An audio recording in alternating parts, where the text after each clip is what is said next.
तो बलूचिस्तान की क्यों ना बात की जाए शिराजी साहब। इलेक्शंस हो रहे हैं, 16 सीटें हैं और इलेक्शन से चंद हफ्ते पहले ही जो बलूचिस्तान अवामी पार्टी है, ज़्यादातर उम्मीदवार जो हैं पहले वो पीपल्स पार्टी में गए, फिर उनमें से कुछ लोग जो हैं वो वहाँ से निकल के दोबारा PMLN में आए।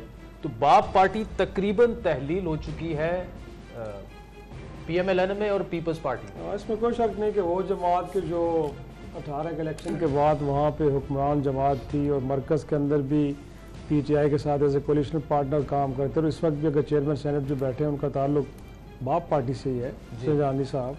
लेकिन अमलन आप ठीक कह रहे हैं कि वो तहलील हो चुकी है। तो मेरे ख्याल में जिस तरह वो पार्टी वजूद में आई थी, उसको जैसे लाया गया था वो भी आपके सामने है। तो बलूचिस्तान तो इलेक्टेबल्स का सूबा है, वहाँ पे तो मेरा नहीं ख्याल कि कोई पार्टी प्रोग्राम या मंशूर या इस तरह की चीज़ों का अपना पार्ट प्ले करती हैं। तभी भी हमने देखा है कि जब मियाँ नवाज शरीफ साहब वतन वापस आए हैं 4 साल की जलावतनी के बाद, तो गए थे वहाँ पे, लगा था कि शायद इस बार वहाँ पे नून लीग एंट्री देने वाली है एक बार फिर, but all of a sudden लगता है उनके कि कोई मामला तय नहीं पाए, तो फिर जरदारी साहब को वहाँ पे किस्मत आजमाने का मौका दिया गया और आपने देखा उसके बाद कि जितने इलेक्टेबल्स थे उनके साथ आके बैठ गए।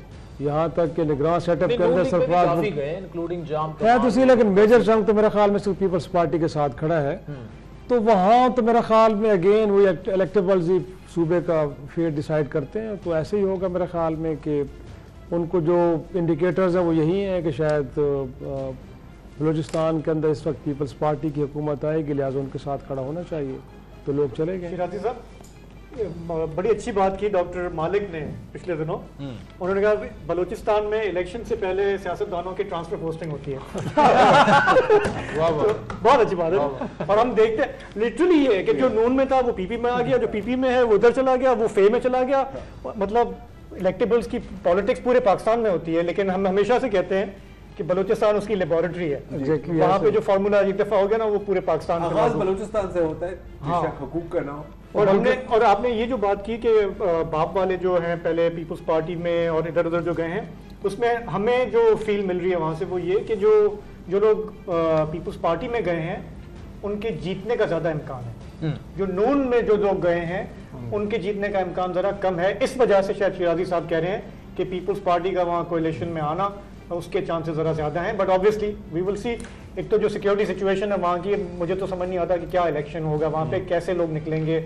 आज भी वहाँ पे धमाके हुए हैं, पिछले हफ्ते मच का इतना बड़ा हुआ, वहाँ पे पूरी एक शोरिश है। वहाँ पे वो मारंग बलोच वालों के धरने चल रहे हैं, उधर हक दो तहरीक वहाँ पे गवादर में चल रही है।